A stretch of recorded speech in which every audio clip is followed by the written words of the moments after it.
I bring you greetings this auspicious occasion of the Madaraka Day celebrations. And it's 58 years since we attained internal self-rule. And every now and then, every year, we go back to celebrate as the citizens of the Republic of Kenya, celebrating what our forefathers did, what our founding fathers did.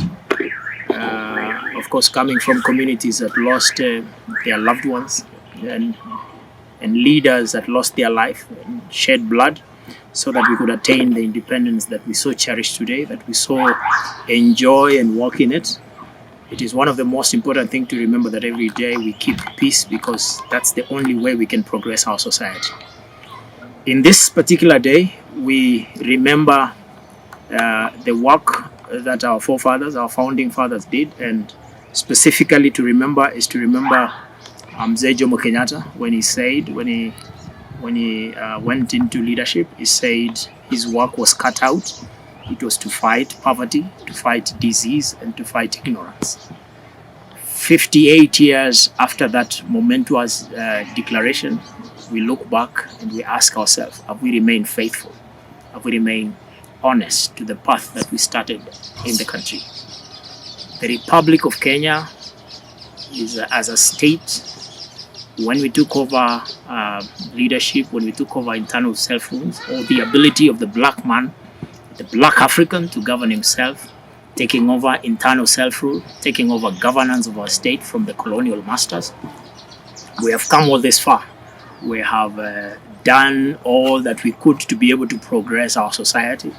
And we are here asking ourselves today, have we remained loyal to the call of our forefathers? Have we remained loyal to the journey that we started in '63? Have we remained loyal to the reason we are celebrating this particular day of 1st June, and which we do every year?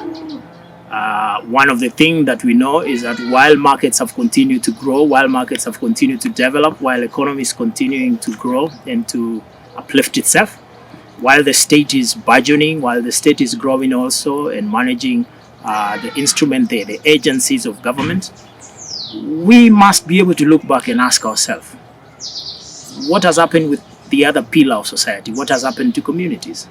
And of particular importance, because we know when we talk about communities, we talk about the religious community, we talk about the professional community, and then we talk about the ethnic community. In our African setting, when we talk about ethnic community, we know that family, clusters of family forms what you call a clan, and clans or clusters of clans forms what you call ethnic community, and ethnic communities forms what you call the natural nation. So the biggest question today is that whereas the state is growing, achieving new constitutionalism, promulgation of 2010 constitution, markets growing and companies being listed at the stock exchange market, trade happening across the bilateral trade and international trade is happening. We want to ask ourselves in this 58th auspicious occasion of Madaraka, what has happened with communities? What has happened with one of the pillars of our society? What has happened with communities? Have we left communities behind? And then we need to remind the generation that is on the soil, that is on the land at the moment, that they have to remember that these communities lost land. They lost a lot of things. And whereas they lost those things, some of them did not even manage to get back what they lost. They lost their parents, they lost their ancestors, they lost their grandfathers. They shed blood fighting for independence. And today, they continue to live in poverty. They continue to live in diseases, and some in ignorance. Are we as a state, and are we as a market thinking about communities? Then it is a call to the current generation to be able to think and to remember that in this society we have three pillars: the markets, the state, and the communities.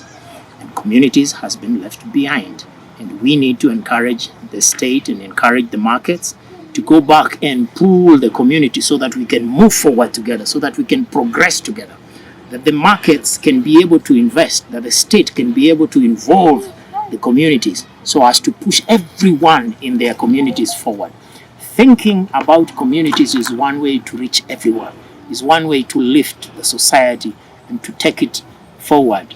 So it is purely a call from myself to the people of Baringo and to the people of this great Republic of Kenya that we need to go back and pull the communities, that the state and the markets must be able to involve communities, to engage communities, and to invest in communities so that we can rise up together and move forward together. And that is really my message today as we celebrate this significant day of Madaraka Day. God bless you. We will be together moving forward. God bless you.